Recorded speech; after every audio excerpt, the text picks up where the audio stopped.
Tytus Lannister nasceu em Rochedo Casterly, a fortaleza ancestral de sua casa, no ano de 220 após a conquista, como o terceiro dos filhos de Lord Gerald Lannister, o senhor da casa, com sua senhora esposa, Lady Horaine Webber. Ambos os seus irmãos mais velhos, os gêmeos Tywald e Theon, acabaram falecendo durante o levante da Casa Pyke e a quarta rebelião Blackfyre, respectivamente, mas Tytus ainda ganharia um irmão mais jovem, Jason, que viria ao mundo 9 anos depois de si.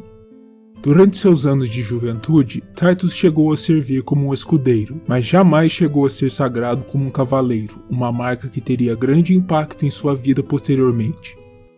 Também é dito que, por consequência disso, embora ele adorasse assistir a torneios, nunca chegou a tomar parte em um, nem mesmo um dos mais simples, abertos a escudeiros.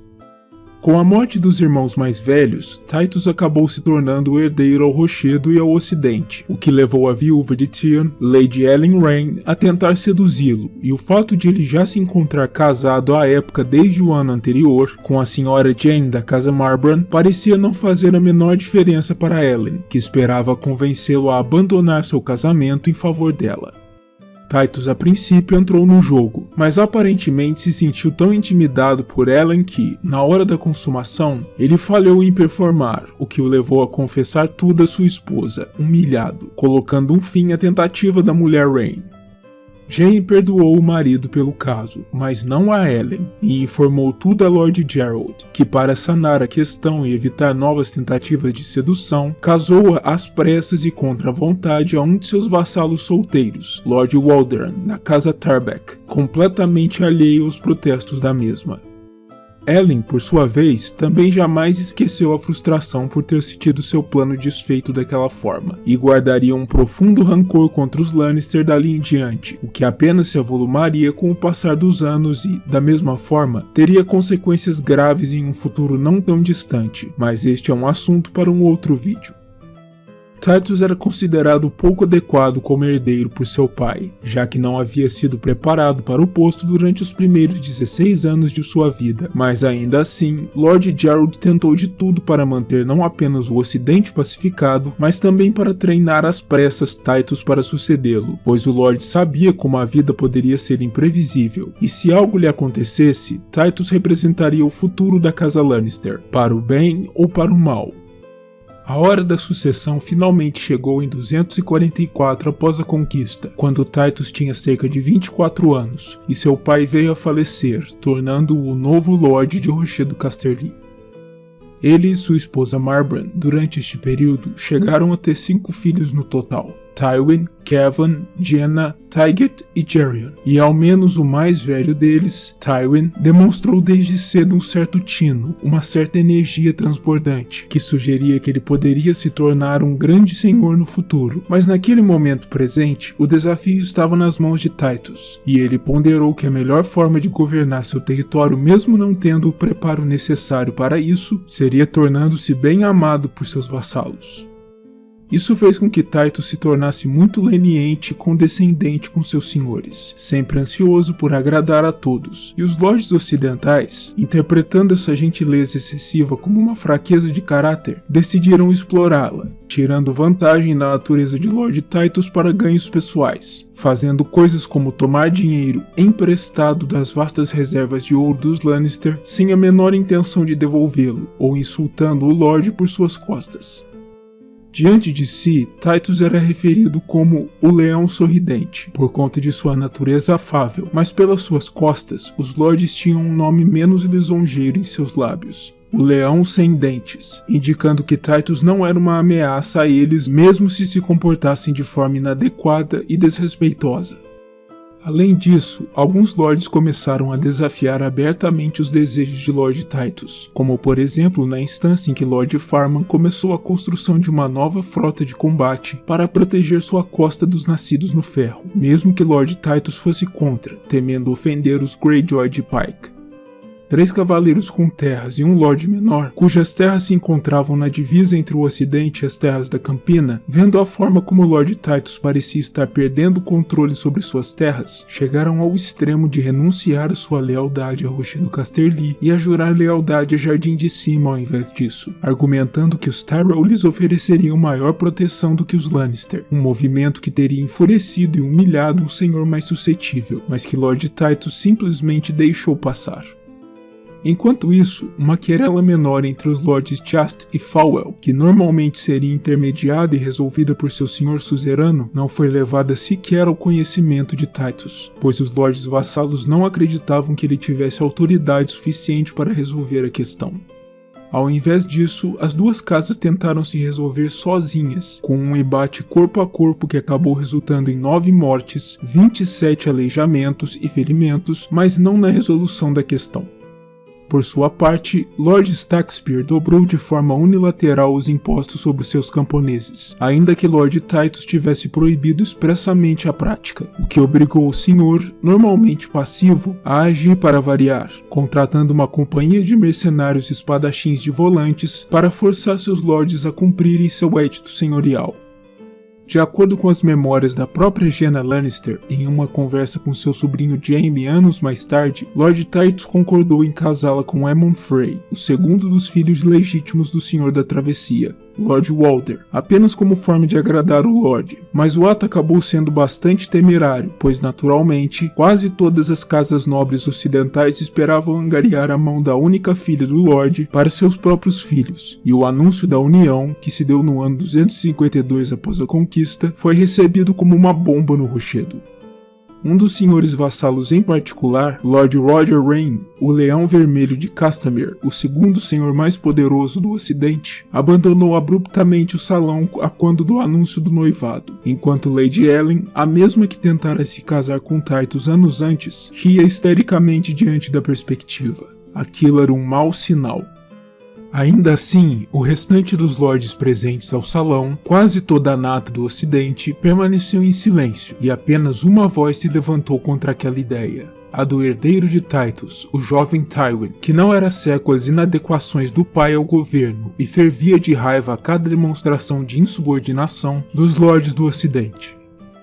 Seja por conta disso ou não se sabe ao certo, é fato que pouco tempo depois, Lord Titus decidiu enviar seu herdeiro à corte, para que servisse como copeiro real para sua graça, Aegon V, em sua fortaleza em Porto Real.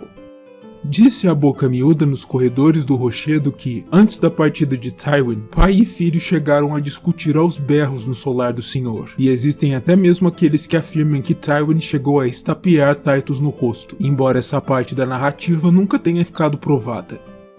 Depois da partida de Tywin, o poder da Casa Rayne apenas cresceu sob o governo leniente de Titus, e eles puxaram consigo seus aliados Tarbeck, especialmente com o casamento entre Lady Ellen e Lord Walder Tarbeck, já que Ellen era por acaso a irmã de Lord Roger.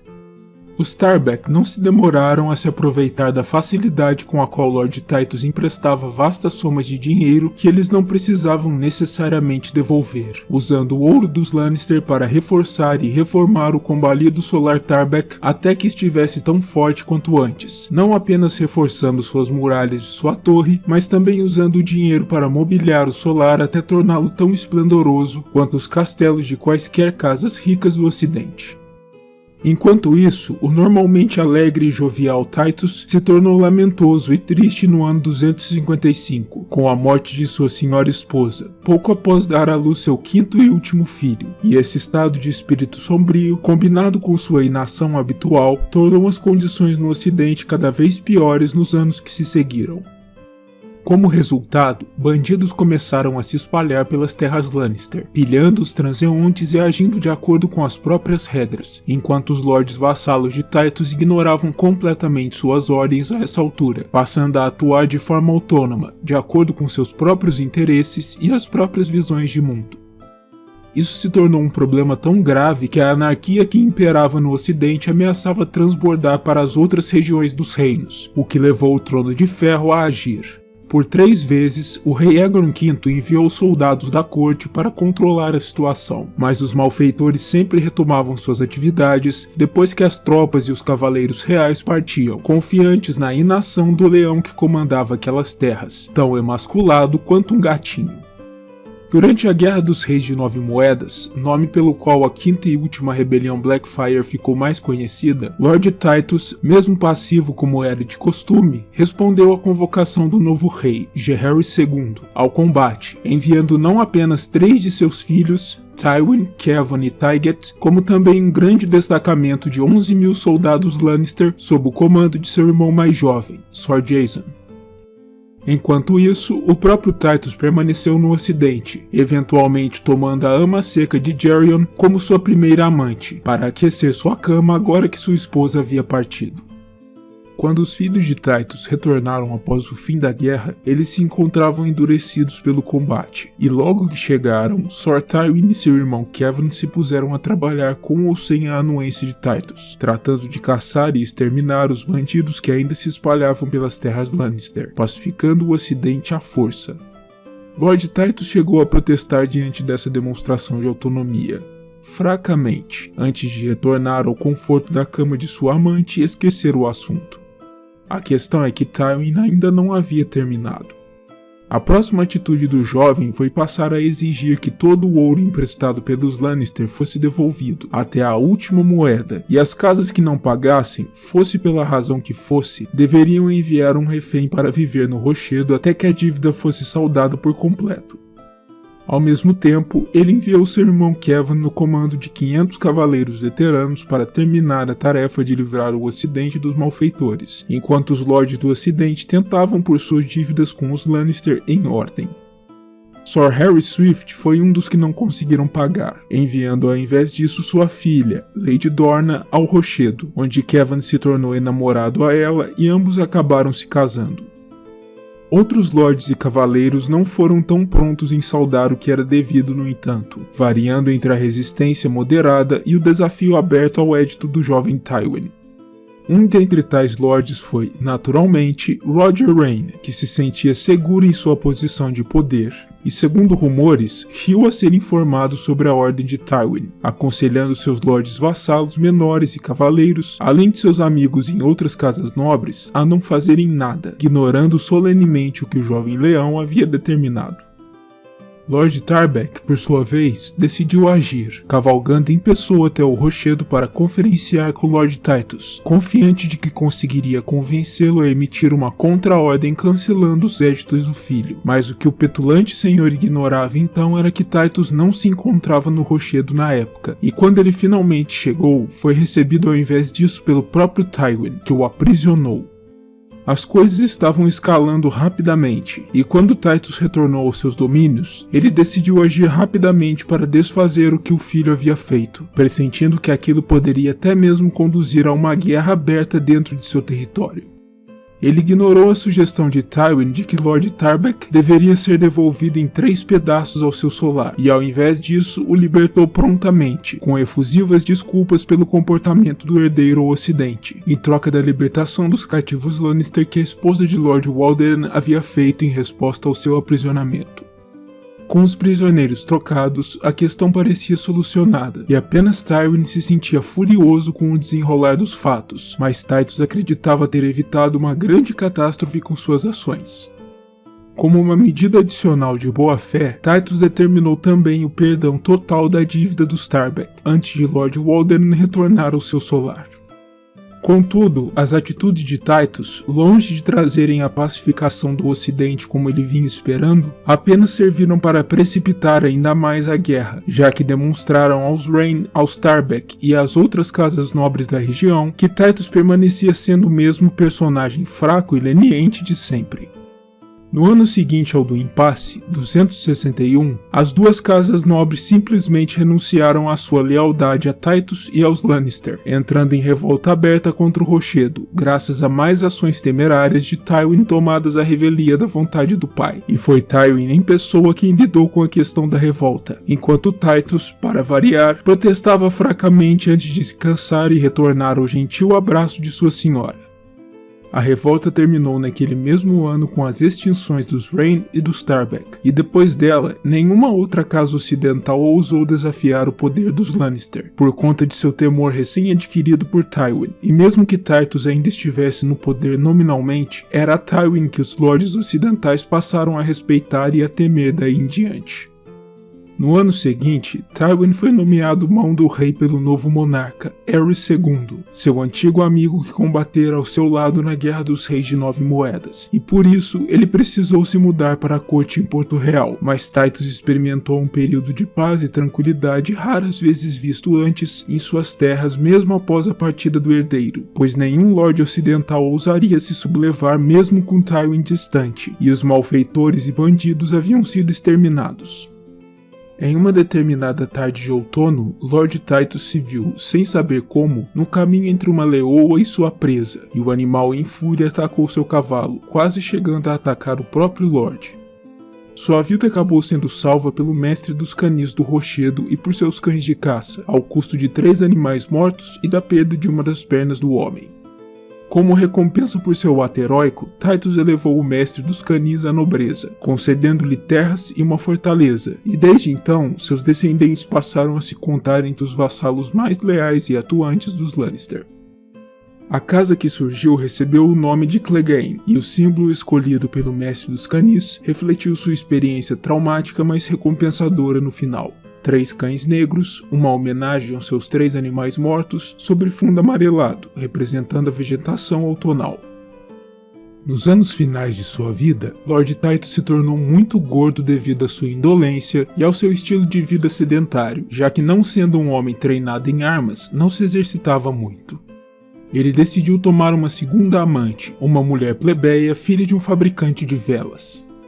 De acordo com a história oficial, Lord Tytos parece ter gostado particularmente dessa segunda amante, pois não demorou até que a mulher se sentisse confortável e confiante ao ponto de começar a se servir das joias e das roupas da falecida Lady Marbrand, além de passar a dar ordens aos cavaleiros domésticos, dispensar servos e até mesmo a se sentar e ouvir peticionários nas audiências quando Lord Tytos estava ausente, agindo em essência como a Lady do Ocidente. No ano 267, enquanto Sor Tywin ainda permanecia na capital, Tytos vinha subindo os degraus que conduziam aos aposentos de sua amante, quando seu coração simplesmente explodiu diante do enorme esforço de levar seu corpo volumoso escadaria acima.